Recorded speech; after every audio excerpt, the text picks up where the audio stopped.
You know, sadly, teenagers are just awash in conspiracy theories. That's according to a new report from the non-political, nonprofit News Literacy Project. It found that teens are exposed to multiple conspiracy theories each day through social media, and most believe at least one of them. Now, all this week, News Channel 5 and our parent company, Scripps, are airing reports on how to identify misinformation.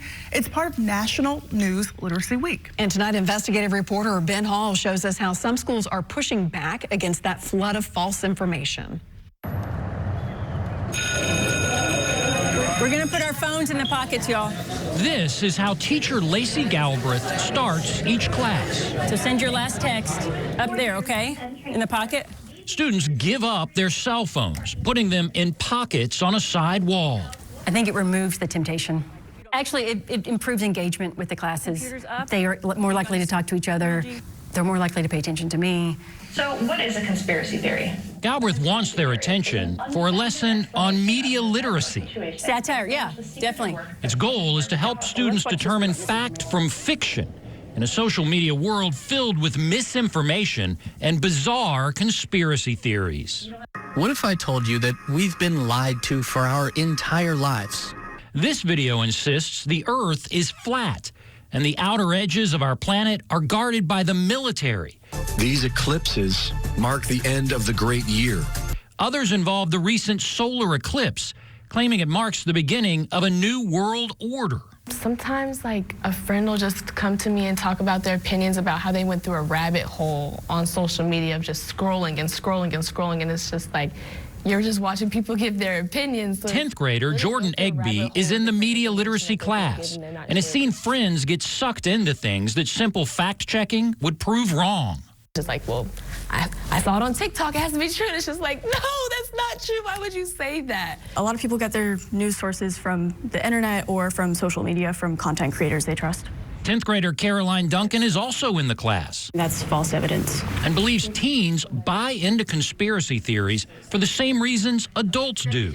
I think people want to be part of a community. Inherently, that's like a human thing. People want to be part of a community. So having all of those extra people who are going to gather around you and support you, I think that's one of the main appeals of conspiracy. Those can, seem like fun to a lot of teens to entertain these notions. But Peter Adams with the News Literacy Project says bad information can lead to some dark and dangerous places. A lot of conspiracy theories have deep roots in extremist ideologies, anti-Semitic ideologies, and they have led to real-world violence. Currently, 9 states require some media literacy training in schools. Adams says in the current political climate, it's critical that fact-checking not be seen as political. Conspiracy theories target liberals and conservatives. Think this about the flat earth. Do y'all hear the flat earth a lot? Galbraith wants her students at John Overton High School to learn the basics, like don't just randomly share things on social media. I want to teach them how to ask questions, how to verify something, how to know something's credible. And examine whether pictures are doctored or altered.